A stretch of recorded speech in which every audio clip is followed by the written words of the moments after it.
Welcome to the podcast Crime Salad, where we talk true crime. I'm your host, Ashley, and with me always is my husband and partner in crime, Ricky.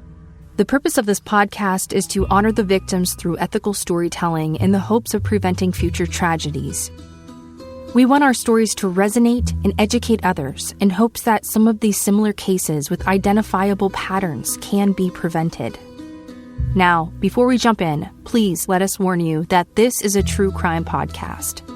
The details of this episode may be triggering to some listeners. Listener discretion advised.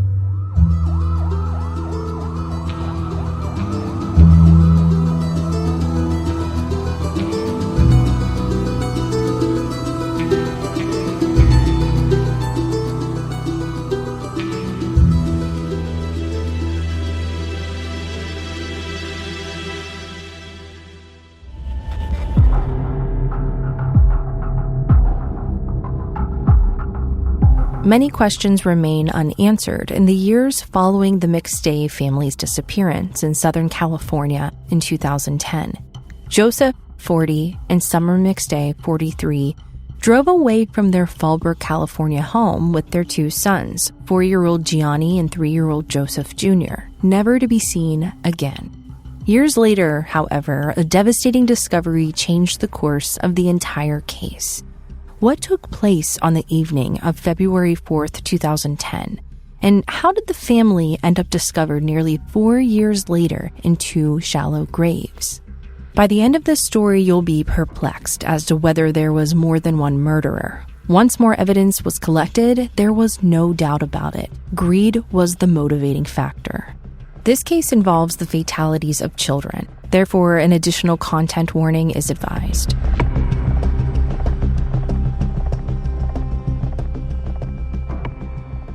So this week we visit what may be the best place in the world to eat avocados. Do you have any idea? I have no idea where avocados come from. Well, mostly from Mexico and California. But to be specific, we are going to Fallbrook, California, where there are thousands of avocado trees. And every year they celebrate with an event called the Avocado Festival. Over 70,000 people attend and watch or participate in various contests, including witnessing the largest avocado and sampling freshly prepared guacamole. So the next time you go to the grocery store to pick out an avocado, check to see if it's from Fallbrook, California. I want to go to the festival. I know. Does that sound amazing? I want to dress up like an avocado. Now, this amazing location became the new home for a lovely family of 4. There was Joseph Sr. and Summer, and they had 2 adorable sons together, Gianni and Joseph Jr. Now, before they had children, Joseph McStay and Summer Martelli met in the summer of 2004, and they instantly clicked.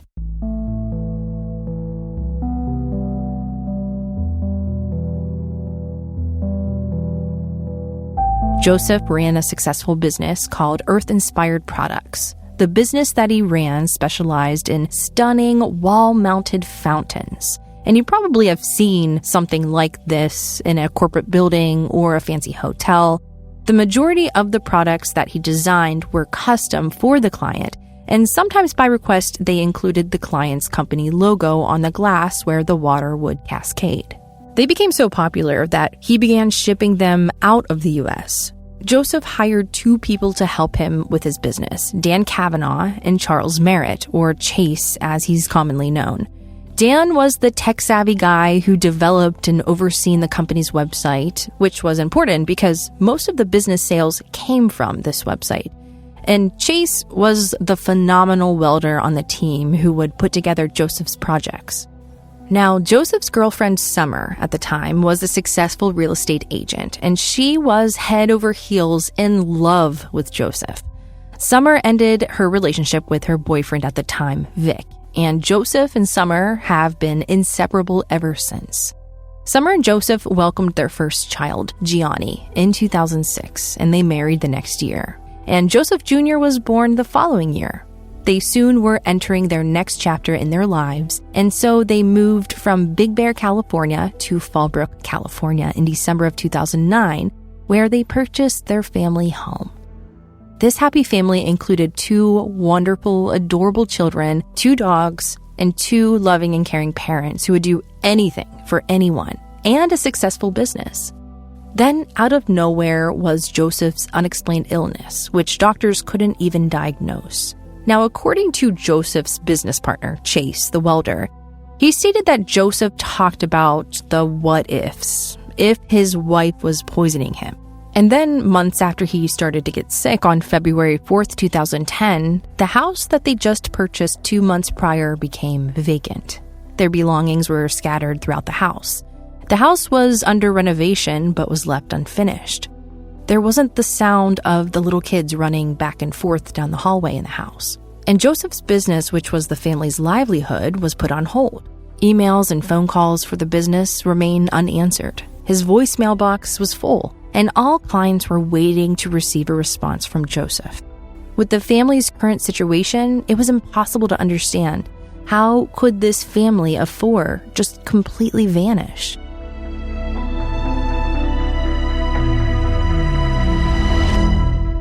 So did they leave, their furniture and all their belongings at the house also? Everything was left. There were totes with clothes. Everything was left behind. Yeah, just untouched. Yeah. Now, Patrick McStay, Joseph's father, first suspected something was wrong when he received a call from Dan Kavanaugh, which was unusual and unexpected. He actually didn't even recognize the name that flashed up on his phone at first, and so he didn't answer it. Then he received an email from the same person, but it quickly became clear Dan Kavanaugh is the man who worked with Joseph. He's the all-around tech guy, the one in charge of operating the website for the business. Michael McStay, Patrick McStay's other son, and Joseph's brother decided to return Dan Kavanaugh's call, and he told him that he had not heard from Joseph. The emails and the order request, according to Dan Kavanaugh, were left untouched, and he was unsure as to where Joseph was. It was odd that he would just leave his business so abruptly when it was doing so well, and he was always on top of things when it came to his clients and handling orders. The last time anyone has heard from Joseph was on February 4th, 2010. Joseph's dad, Patrick, said that he got a call from him that day, and there was also Chase Merritt, who stated that he most definitely was the last person to have seen Joseph, which was also on February 4th, 2010. It seemed strange at this point, but at the same time, they were very busy people. After calling day after day and getting no response, Joseph's dad, Patrick McStay, became concerned. It got to the point where 7 days had passed with no word from this family. Patrick was also in Texas, so it wasn't like he could just get in his car and drive over there to check on him. And so he phoned Joseph's brother Michael to go check on him at his home. Michael complained that he was too busy and he didn't have time to go over there. Chase Merritt, Joseph's employee and friend, was also concerned. He stated that he would call Joseph, but he never returned his calls. So after several days of not hearing from him, he decided to go over to the house, but no one answered the door.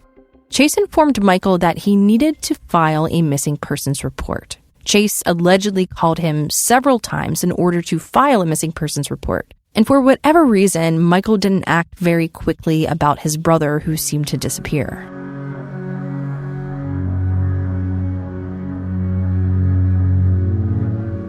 On February 13th, 9 days had passed. Chase and Michael arrived at Joseph's house. Because the door was locked, Michael entered the house through a window. The family's 2 dogs were left outside, which was strange. There was some rotten fruit that had been left out, and it smelled like rotten eggs. Aside from that, nothing seemed out of the ordinary. They just hadn't been home for some time. The family was known to be a little spontaneous, and maybe they took an impromptu mini vacation to Mexico because it wasn't too far away. However, Michael decided to call the police 2 days later. The police then searched the house, but discovered nothing alarming. There was no blood and there was no sign of a struggle. There were no indications that the family was in any danger. The house was actually in the middle of a major remodel, so the floor was being removed and things were still in totes and boxes because they had just moved in 2 months ago. So it was normal to see the house in a bit of a transitional state. Family and friends were all questioned by the police, and it appeared that the McStay family was going about their normal routine as usual. there was nothing going on that was alarming. I have to ask this because I know we have dog lovers. Like, did they leave food for the dogs? Was there water? Was this their only house? I know they were wealthy. Was this their only house, being that they moved in 2 months ago? That I don't know. I'm not really sure, but that would be a really good thing to check. Family and friends were questioned by the police, and it appeared that the McStay family was going about their normal routine as usual. There was nothing going on that was alarming. They had recently purchased this house, and on the day when most people last heard from them, on February 4th, 2010, Summer had made a call to her sister, and Joseph had called his father before heading to a meeting. And around 6 p.m., the couple was texting back and forth. There was nothing alarming. Their conversations all seemed normal. Now, late that night on the same day, the neighbor's security camera captured a vehicle pulling out of a McStay driveway. The dark, grainy video of the vehicle was very hard to determine what kind of vehicle it was. Maybe it was the family car, being that the car wasn't in the garage when the police searched the house. So the police look up the license plate to the family car. The car was actually towed on February 8th, after it had been parked at a parking lot since the 4th. It was about an hour away in San Ysidro, near the Mexico border. People frequently park their cars here and walk into Mexico. Now, the police looked at the CCTV footage near this area, and they discovered a video of a family that they believed to be the McStays who were walking into Mexico. However, those who knew the family insisted that this was not them. Of course, the CCTV footage that captured the back of them walking into the Mexico border was horrible quality, but it could be easily assumed to be 2 adults and 2 young children. And you can see that the figures of these people walking resemble a man and a woman and 2 children their age. But there's no way to confirm that this is them 100%. But the police insisted that it was, while the family felt like they would have never left in the first place and had no reason to.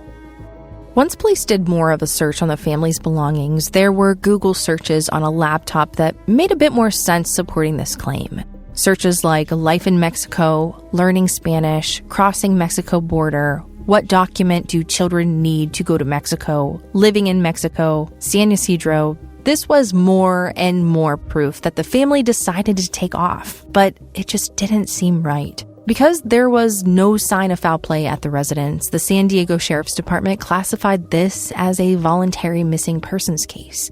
However, there was nothing out of the ordinary that occurred to cause the McStays to want to leave the country, according to their friends and their family. With the recent purchase of their home, their business, which was thriving, they had no reason to abandon ship. However, absolutely nothing suspicious stood out to investigators as a red flag. In the meantime, the police advised them to not move anything in the house or manipulate anything in the house because it would lead to less evidence for them to use if they needed to look further into things. Now, in the following days, Joseph's brother, Michael, takes the computer from the house, and Joseph's mother, Susan, cleans the house. Now, when you look at the big picture, everything makes sense. Joseph and Summer both had passports and were both missing from the home. However, they didn't need a passport to get into Mexico, but they would need it if they were to come back to the U.S. And being that they were expired, they would have no luck.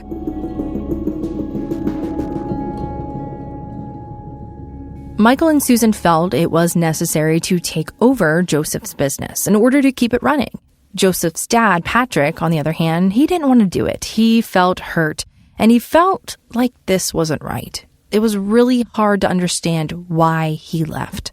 Although he and Susan were divorced, the family began to fall apart even more, and Michael and Patrick didn't speak for years. And time went on, never hearing anything from Joseph, his wife, and their 2 kids. After 4 years and a few months, there was still no word from this family. It was November 11th, 2013, when a motorcycle rider called the police. He found what appeared to be a human skull in the Mojave Desert, north of Victorville and west of the 15 freeway. This was a very desolate area with no public roads and was not a popular tourist destination. It's about a 2-hour drive from Fallbrook, California. As a result, an investigation had been launched, and investigators inspect the site and discover 2 shallow graves containing skeletal remains that appeared to have been there for quite some time. Dental records confirmed that the 2 adult victims discovered were Joseph and Summer McStay, and 2 other sets of remains were found scattered and in pieces. It was believed that the remains were the 2 young sons. So all this time, they thought that they were on some mini vacation, and it turns out they're dead. Yeah. For years. And think about it. If this motorcyclist didn't stop and wasn't looking around, this case would still be where it was 4 years from when this family went missing. It makes me wonder, did they ever check, like, their bank account? Like, were they spending money? Did they take a lump sum of money out before they left? How were they surviving?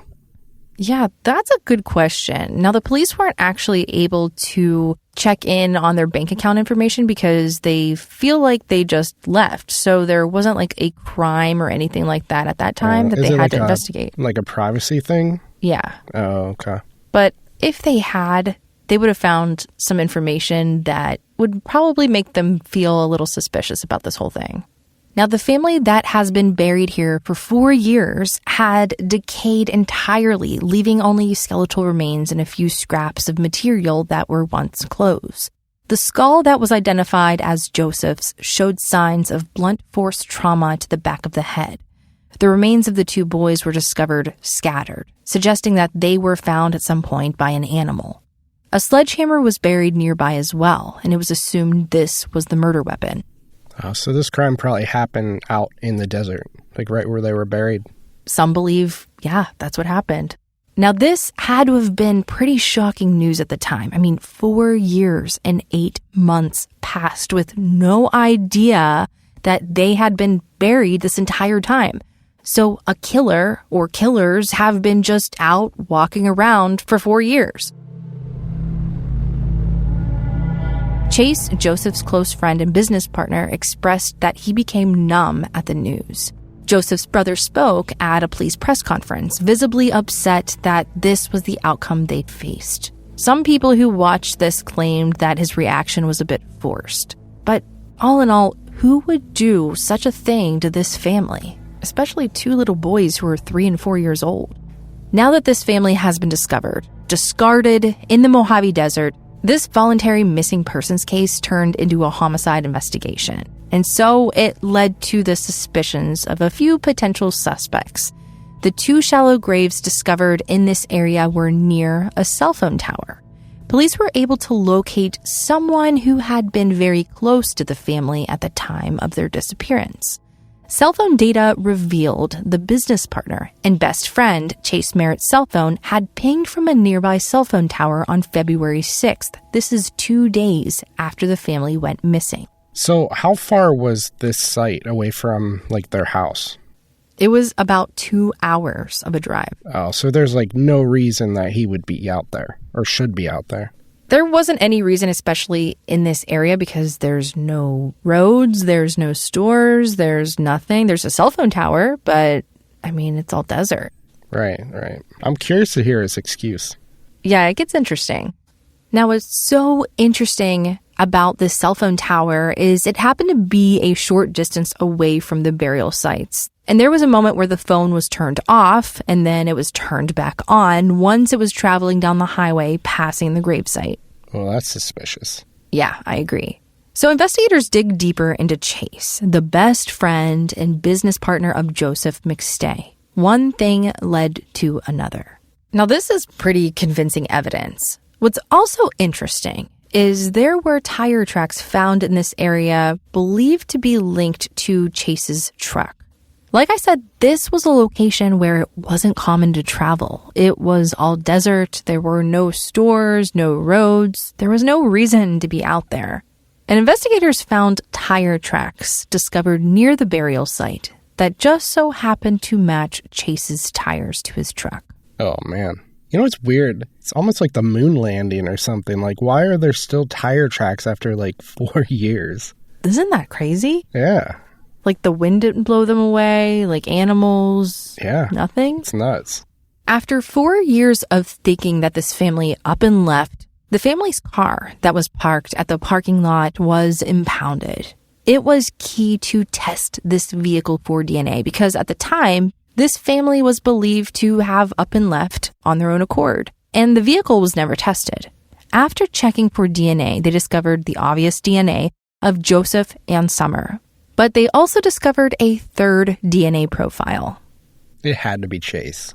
Yes, Chase's DNA was discovered in the vehicle on the driver's side, which included the steering wheel, the gear shifter, and the four-wheel drive shifter. DNA was also discovered on the radio and the AC unit.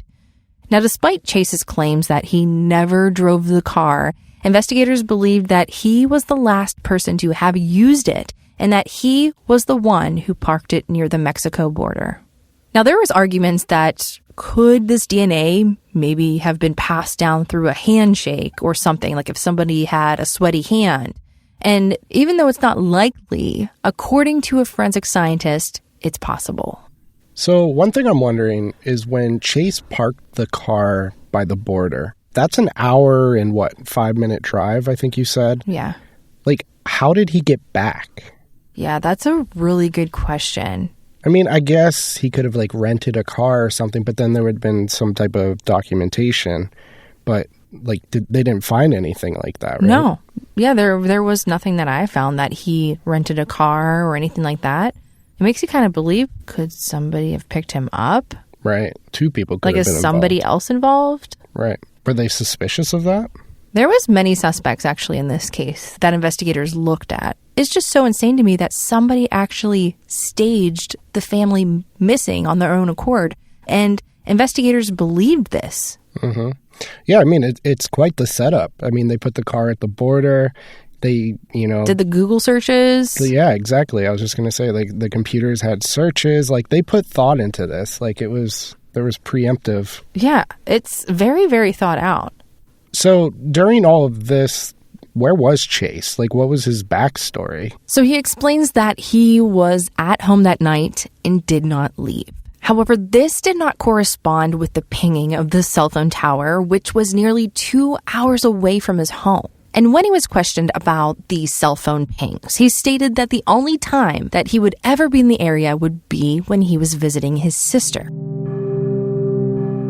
Now, keep in mind, his sister lives 6 miles away from where the McStays were buried. Detectives went to his sister's house to ask a few questions and ask when was the last time that she saw him. And she said it's probably been 5 years or so. But in court, while testifying under oath, she says the opposite. She saw him frequently. But now, keep in mind, it had been nearly 9 years since the McStays' disappearance, and the trial started in January of 2019. As far as the cell phone data goes, Chase claims that it was all inaccurate. His cell phone location indicates that he was near the gravesite, but he explains that he was actually at his sister's house on the 6th, which is nearby. But then him turning off his cell phone when the pings had stopped for a moment was all around suspicious. The only data that they have is him driving for about 30 to 40 seconds along the highway, which is next to the gravesite. And it's just strange because his sister hadn't seen him in almost 5 years, so you would think that him stopping over around this time would be pretty fresh in her mind. Now, looking into Chase further, he had a few run-ins with the law. In the 1970s and also in the 1980s, he was sentenced to more than 2 years in prison for burglary, receiving stolen property, and violating parole. And in 2001, he was sentenced for grand theft and burglary. Summer always had a strange feeling about him because of his criminal background. He also had a gambling problem, spending lots of money at casinos. His bank statements showed that he had nearly $15,000 taken out at just casinos, and it would put him in a situation where he would almost have no money. Chase's job as Joseph's welder was known to be his sole source of income at the time. As far as Joseph and his family, they were clearly well off, owning a thriving business and living comfortably. If money just so happened to leave from Joseph's business account, would he even notice it? Chase may have reasoned that a few $1,000s here and there were nothing to Joseph. Now, Joseph used QuickBooks for the business, and it was discovered that it was being operated by someone other than Joseph on February 1st, on the 2nd, and on the 4th. Checks were being distributed in the name of Charles Merritt. And to refresh your memory, February 4th was the last day anyone spoke to Joseph, and checks were being created for Chase even on this day when the family went missing. So who else would have been accessing QuickBooks to write checks to Chase other than Chase himself? With the cell phone pings, the DNA in the car, and the checks in his name, Chase was looking like the suspect. Now, Chase has admitted that he was authorized to write checks from his QuickBooks, and he did it all the time. He also admitted to meeting Joseph at a Chick-fil-A on February 4th, where Joseph handed him the stack of checks that were written out to him. So if you take this in, Chase made the checks, he printed them out, but Joseph had the pile of checks to give to him. Could this be more of a, hey, I noticed that you were printing these checks. What's going on? Can you explain the situation? That's what investigators believe. They believe that this is where Joseph confronted him about writing the checks, which sparked an argument. And when Joseph returned home at around 9:30 p.m., it is believed that Chase followed him there and continued to argue with him, which led to a murder inside the McStay's new home. The defense, on the other hand, had a witness testify that Chase was at home during the time the family would have vanished. Kathy, Chase's girlfriend, testified that he was home in the evening around 7 or 8 p.m. and that he received a call on his cell phone from Joseph that evening.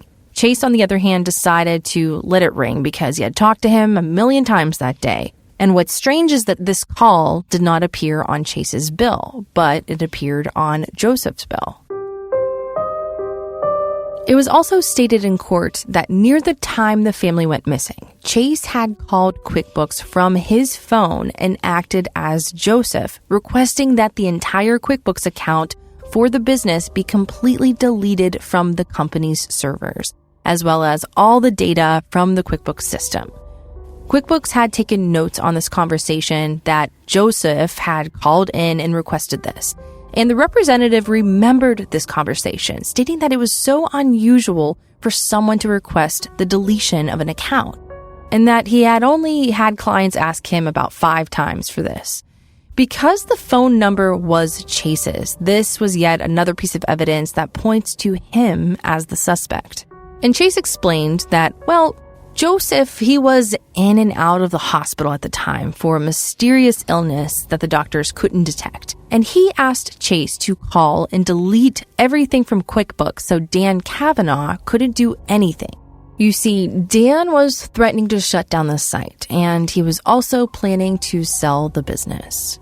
Now, if you have the time, you should definitely check out the ID Channel's documentary called Two Shallow Graves about this case. It's on Hulu, and they do an excellent job covering this case. The cell phone pings, the financial fraud, all of these clues point to Chase as the prime suspect in the murder. Now, at this point, this family has been missing for 4 years and 8 months. Over time, he could have built a callous mental barrier blocking the reality that he had done it. In the big picture, this is a family man who provided for his family, possibly by stealing from Joseph, and who also had a gambling problem. He had a reputation to protect. He is Joseph's so-called best friend, and his name appears on the checks issued from Joseph's business account. While being investigated for the murder of 2 children and their parents, all of this evidence seems to keep coming back to Chase. Was it greed that drove him to defraud his best friend and then murder him and his family? But here's the twist. Could he be innocent despite all of this evidence with red lines pointing directly to him? Could he have been set up for murder by someone hiding behind the mastermind of the crime? Someone who was tech savvy. This is where Dan Kavanaugh entered the picture. As far as we know, he was cleared as a suspect fairly early in the investigation. A few things he did and attempted to do days before the family went missing make you wonder if he was involved. This guy was never called as a witness in court. In fact, even after hiring a private investigator, the defense was unable to locate him 2 weeks before the trial was scheduled to begin. Tracy, a friend of Dan Kavanaugh's, came forward to the police, claiming that Dan confessed to her that he had framed Chase Merritt for the family's murder. Now, think about that for a moment. Take into account an argument that Dan had with Joseph a year before Joseph and his family went missing. Here are a few text exchanges between Joseph and Dan. Dan stated, "I'm giving you until tomorrow and I'm not messing around." Joseph responded, "You want the best for me and my family, but you don't mind destroying our livelihood." Now, this is the same guy who tried to take down Joseph's business and also threatened to do so if he didn't get paid a certain amount, requesting that he be entitled to 50% of the profits, which was something that Joseph would never agree with, according to Patrick, Joseph's father. And he texts him, "I, Summer, and the kids now know who the real you is and what you might do to harm me and my family." Then Dan said, "Don't try your guilt trip shit on me, bro." Now, during the Investigation Discovery documentary with Dan, they interview him, and he comes across as having an explosive personality. He appears arrogant and angry while explaining himself, but there's never any mention of his DNA being on anything. And according to him, he was in Hawaii at the time of the disappearance. What's suspicious about this vacation is that Dan Kavanaugh wrote himself a check for $7,500 from the business account. In terms of evidence relating to Dan, the defense called computer forensic analyst Brian LaRocque to the stand, and he testified that there were records that showed Dan accessed PayPal records for the business without being granted access, as well as the business accounts that held the funds. And this all happened after the murders. Some sources say that he actually wasn't in Hawaii, but he was in San Diego, California. Now, back to Dan's friend, Tracy, who came forward to the police claiming that Dan told her that he framed Chase Merritt for the family's murder, explained that 2 weeks ago, Dan told her graphic details that make you question, why would he tell her these things? Or if she was making it up for whatever reason, what made her share these things with the police? Tracy explained that Dan told her the full details of what he did to the family. Now, keep in mind that for 2 weeks, this girl was holding this scary confession to her chest, and she's just now giving it to police. She explained that he held a knife up to Summer's throat and told Joseph to go take the kids outside. And once Joseph did, he began to rape her. She told the investigators to check the shower as there would be DNA in there. It was a rainy day, so he was covered in mud, and his boots were muddy. Supposedly, it actually was a rainy day on the 4th. The police did listen to Tracy, and they did take in everything with a grain of salt, but they didn't do anything with this possible lead. Without confirming or checking on this lead, they assume that she was on drugs and is most likely mad at Dan for something and is trying to pin it on him. And as far as the jury, they never saw this interview that was recorded at the police station. You know, this is really a strange thing to come up with, and it could really change your perspective on this case. Could Dan be able to stage the missing family while also aligning everything to blame Chase for the murder? If that's the case, it's a well thought out plan. Crazy, like jaw-dropping crazy. Now, law enforcement, they allegedly told Dan to stay away from people who will be out to get him, referring specifically to Chase's defense team. However, according to what we know, he was cleared by the police during their investigation. Now, consider this. Dan Kavanaugh claims that he had no idea who Chase Merritt was until Joseph vanished. Dan claims that he was in Hawaii at the time the family was murdered. And while Dan was in Hawaii, Chase called to see if he had heard from Joseph. I feel like this is just such an odd statement. How has he never met Joseph's other business partner, the one who built all of these different creations? And Dan stated that when he got this call, he looked at the QuickBooks financial data, essentially hacking into Joseph's stuff without his permission around the time that they were having payout disagreements, and noticed that there was a single spreadsheet showing Chase, who owed Joseph a large debt totaling close to $30,000. And he made certain that he turned this into the police. Except for Dan, no one knew about this. The police hadn't seen it yet. And at the time, the family was simply missing. No one knew or found any evidence that suggested they were murdered.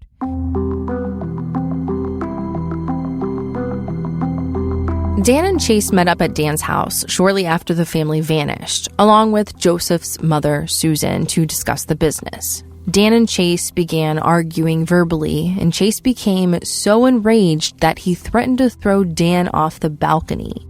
Chase also confirmed that he did say this in a recorded interview, and he did feel this way at the time. And the argument was that Chase wanted to continue with the business, but Dan didn't. I know Dan was cleared, but he just gives me this weird feeling that he could have been involved in some way. That's just my opinion. Now, throughout the trial, the defense team worked hard to make Chase look innocent. If Chase came forward and said, well, Dan was involved because we both were, he would still be guilty of murder. Instead, he simply claims that he is not guilty and was best friends with Joseph. Given the stigma that surrounds Joseph and his business, Dan and Joseph were at odds with one another. Dan claims that he was entitled to 50% of sales because he built the company. He pointed out that he was the one who was able to direct Google searches to the website. And when he noticed that he was not being paid fairly, he decided to cause harm to the business, which would then cause trouble with Joseph's family. Dan claims that he threatened to close the business and start his own fountain site, prompting Joseph to respond, okay, well, what can I do to make it right? Dan requested that he reimburse him for the sales that he did not receive payment for. He planned to collect the money owed to him and then delete him. And that's what he said in the interview. But what he really meant was shutting down the website. He appeared to be a very scary and arrogant man, portraying himself as someone who you don't want to mess with. Now, according to his ex-girlfriend, this would be a different person than the one who came to the police station. She stated that she is afraid of him and that he makes her feel uncomfortable. Was it possible for Dan Kavanaugh to frame Chase for murder? Did he become so enraged because he was not getting what he wanted? According to Dan, the detectives told him to disappear. Is there more to this story? Now, these two weren't the only ones who were suspects from the start. There were several suspects that investigators looked into during the investigation, and it was quickly realized that many of the suspects drove a white truck. If you remember, the vehicle that pulled out of the family's driveway on the 4th was caught on the neighbor's security camera. Well, investigators believe that that vehicle was a white utility truck. Here's a few of the suspects who were investigated by police. There was Vic Johansson.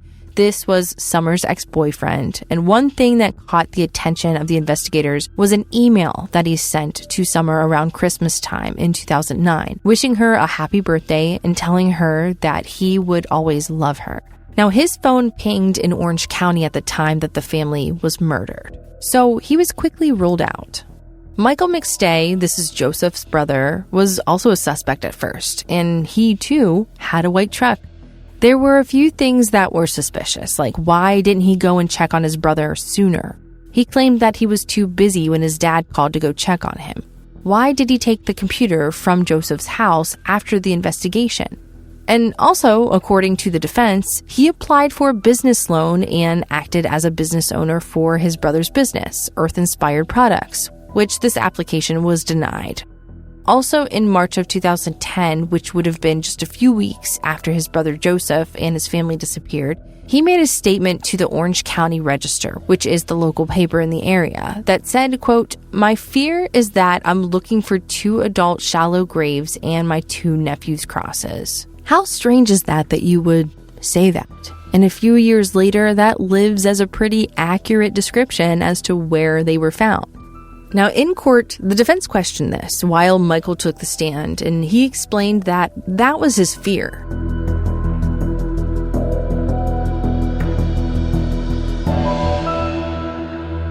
DNA testing was performed on the evidence by both the prosecution and the defense. The prosecution used the traditional swab method, whereas the defense used the MVAC method. This method has been shown to extract 20 to 200 times more DNA than traditional methods of DNA extraction. As a result, the forensic scientist was able to identify 3 DNA profiles on a white cord wrapped around Joseph's body. However, Joseph's DNA was not found on the white rope-like wire, which you would think that would definitely be there. Now, you would think finding these 3 different DNA profiles would change the course of the investigation, but it didn't really matter that these other profiles were discovered. CODIS, which stands for Combined DNA Index System, is a national DNA database in the United States that stores DNA from convicted offenders, unsolved crime scenes, and missing persons. The defense wanted to run these DNA profiles through CODIS to see if they would get a hit. But there was a little bit of a problem. CODIS can only be accessed by law enforcement and the prosecution, not the defense. This request was denied. They explained that there wasn't enough data to even get a complete profile. This was further explained by the fact that the evidence has been so decayed over time that the DNA found wasn't enough data to even input a full profile. According to SBCSentinel.com, the laboratory where the DNA was tested stated that the level of data was below the lab's analytical threshold. This was because the breakdown of the decaying body turns into decompositional fluid, which can destroy the DNA. And after 4 long years of this, in addition to everything else that happens naturally in nature, there wasn't much that they could go by. It seems strange that a forensic scientist identified 3 separate profiles, partial or not, but it was dismissed. The prosecutors seemed to deflect the discovery by questioning why the murder weapon wasn't tested. The forensic scientist who took the stand stated that it wasn't tested by the defense side. This is what the prosecution believed happened. Chase and Joseph got into an argument. Possibly this was because Joseph found out that he had been writing checks from the business account. And they meet up for lunch. And this is when Joseph questions why would he do that. And it was believed that this angered Chase. Chase ended up following Joseph to his house where they continued to argue, and out of rage, Chase grabbed the sledgehammer and, with such force, hit Joseph in the back of the head. It's believed that Summer was inside the house with the children and was attacked next. The prosecution believed that the 2 kids were murdered at the gravesite. It was also considered that Summer could have been raped, but there was no confirmation of this actually happening.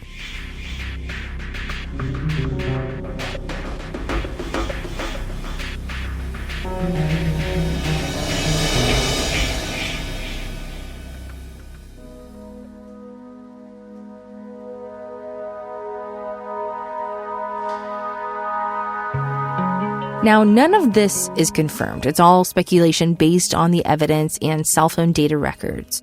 No one can really say what exactly happened, if it all happened in the house, or if the murder even happened at the desert. The prosecution believes that there doesn't always have to be solid evidence to prove that someone is guilty.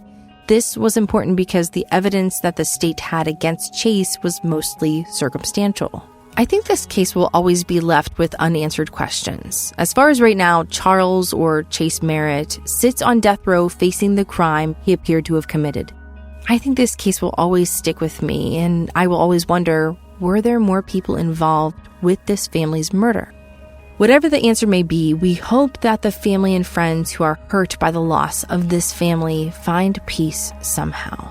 And that completes this week's episode. Thank you all so much for listening. We will see you next week.